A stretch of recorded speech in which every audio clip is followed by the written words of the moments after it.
शुरू करने से पहले हरि को स्मरण करना चाहिए, भगवान को स्मरण करना चाहिए, क्योंकि अगर वहाँ से हम लोग अगर वो काम करके अपना काम शुरू करेंगे तो उससे क्या होगा कि हमारी जो दिनचर्या है दिन भर का वो बहुत अच्छा बीतेगा, या जो कुछ कठिनाइयाँ और कुछ कठिन परिस्थितियाँ भी आएगी तो भगवान उसको काट देते हैं। इसलिए हमारे जीवन में भजन चिंतन यानी कि सब जरूरी बातें हैं। तो आप सभी को इस गायत्री टोन भक्ति से बहुत ही प्यारा प्यारा भजन सुनने को मिलेगा, अच्छी अच्छी बातें सुनने को मिलेगा। हम लोग इस चैनल के माध्यम से अच्छी अच्छी कविताएं भजन के माध्यम से आप लोग के सामने परोसेंगे। कोई याद है कबीर जी का अमृत बाड़ी, कोई याद आता है सुनाओ। मीठी बानी बोलिए मन का पाखो, अवरन को शीतल करे आप शीतल होए, कबीरा आप शीतल हो। कौन? कल करो सो आज करो, कबीर के दोहे हैं। हाँ गाओ तो। कल करो सो आज करो, आज करो सो अब, पर में परली होवेगी, बहुरी करेगा कब वो भैया, बहुरी करेगा कब। बहुत ही प्यारा संदेश कबीर जी दिए हैं। कल करे सो आज कर, यानी कि कल के मतलब कि नहीं जो कल काम करने वाला वो बात नहीं, यानी वो काम जो हम लोग कल पे टालते रहते हैं। भगवान के भजन न करे के बा, काल कर ले, हई कामे न करे के बा, उसको कल कर लेंगे। अभी तुम्हारे पास टाइम है भाई, कर लो, नहीं तो फिर कल आएगा कि नहीं कल ये कोई नहीं जानता है। इसलिए अभी जो करना है उसको कर लेना चाहिए, नहीं तो फिर आगे बता रहे हैं कि कल करे सो आज कर, और जो आज करना है सो अभी से करना स्टार्ट कर दो। आप बाद में कर क्या करोगे, यानी पल में परलय, परलय का मतलब ये नहीं कि परलय आ जाएगा पूरा धरती खत्म हो जाएगा। परलय का मतलब कि जब शरीर ही नहीं रहेगा, जब आत्मा शरीर को छोड़ देगा तो फिर करने वाला रहेगा कौन? आत्मा जिसे धारण करके सारा कार्य करवाती है, मनुष्य का कर्म करवाती है, उसका नाम है शरीर, तन। इसको पा करके आदमी अपना कार्य करता है। तो कहने का मतलब ये है कि बहुरी, बहुरी माने बाद में कब करेगा भाई? बाद कभी आया है? कल कभी आया है? कल किसी ने देखा है? नहीं देखा है। हम अभी वर्तमान देख रहे हैं, अभी जो है वो देख रहे हैं। इसके अगले पल का एक सेकंड का गारंटी नहीं देख सकते कि क्या होने वाला है। इसलिए बहुरी करेगा कब? हमारे जीवन में समय कहाँ है यार कि कल करेंगे परसों करेंगे।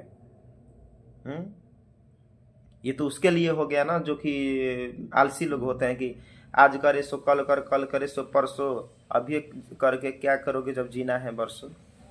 ये आलसी लोग कहते हैं, क्योंकि उनके पास कर्म के नाम पे कुछ रहता नहीं, बस ऐसे ही दिन समय गुजार रहे हैं। तो ऐसा नहीं होना चाहिए। यानी कि बहुत प्यारा संदेश दिए हैं कबीर साहब कि कल करे सो आज कर, आज करे सो अब पल में प्रलय होएगी, बहुरी करेगा कब। तो ये सब भजन है, आप सभी को मिलेगा सुनने के लिए। तब तक हम अपना ऑडियंस को इसलिए लाइव आ करके बता रहे हैं गाना के माध्यम से या ऐसे ही, ताकि हमारे जो ऑडियंस हैं वो लोग जुड़े। हमको थोड़ा अंग्रेजी बहुत हैवी है, कमज़ोर है इसलिए नहीं बोल पाते हैं। मतलब कहने का मतलब कि आप लोग जुड़िएगा हमसे तो एक से एक भजन सुनने को मिलेगा इस चैनल के माध्यम से, गायत्री टोन भक्ति। और एक और भजन सुनाओ कोई प्यारा सा।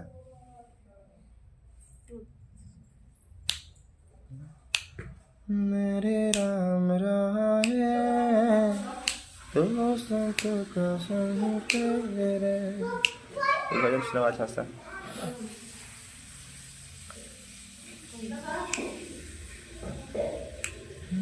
गोविंद मेरो है, गोपाल मेरो है, गोविंद मेरो है, गोपाल मेरो है। ये याद है तुमको? मधुरम वदनं मधुरं मधुराधिपते अखिलं मधुरम। थोड़ा सुनाओ इस भजन को। अधूरम मधुरम अधूरम अधरम अधूरम बटे। अधूरम लिखल बा। हाँ ऊपर बिंदु है। अधरम ऐसे का। अधूरम मधुरम वंदम मधुरम वदनम नयन मधुरम हर्षितम मधुरम हृदयम मधुरम और ये गमनम मधुरम मधुराधिपते अखिलम मधुरम। जिनका हर चीज मधुर ही मधुर है।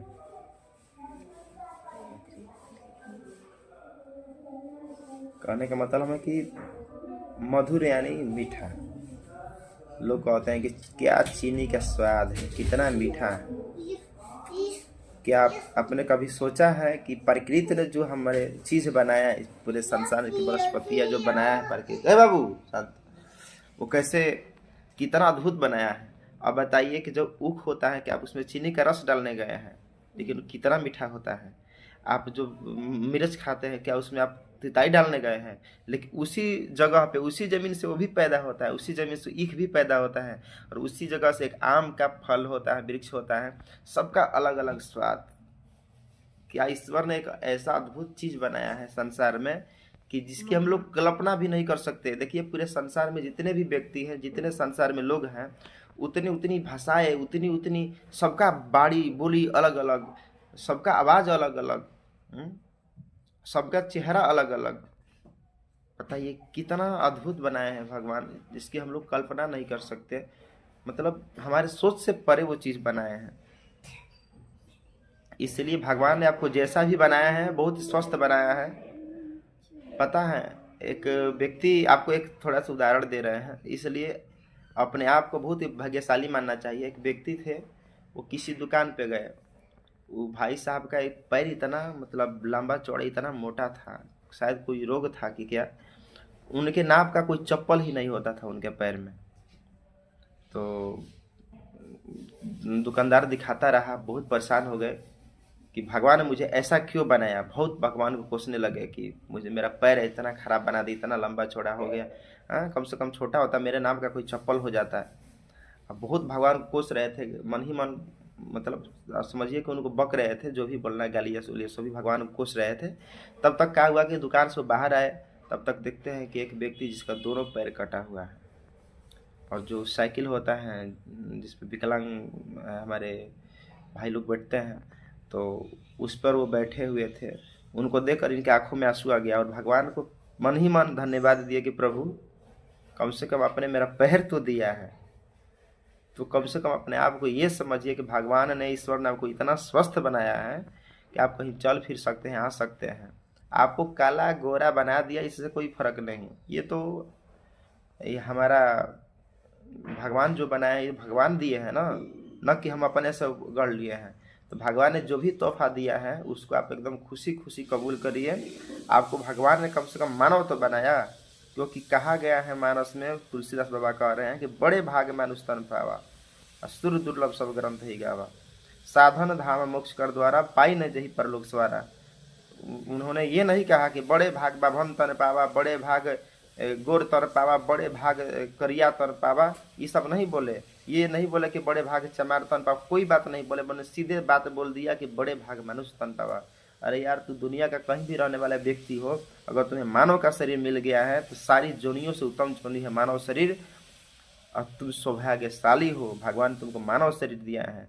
84 लाख जोनियां भोगने के बाद उसको मानव शरीर मिलता है। अगर मानव शरीर मिला है तो साधन धाम मोक्ष कर द्वारा। साधन मतलब के लोग एक साधन अपने जीवन में अपनाते हैं कि हमारा घोड़ा गाड़ी हो जाए तो साधन हो गया,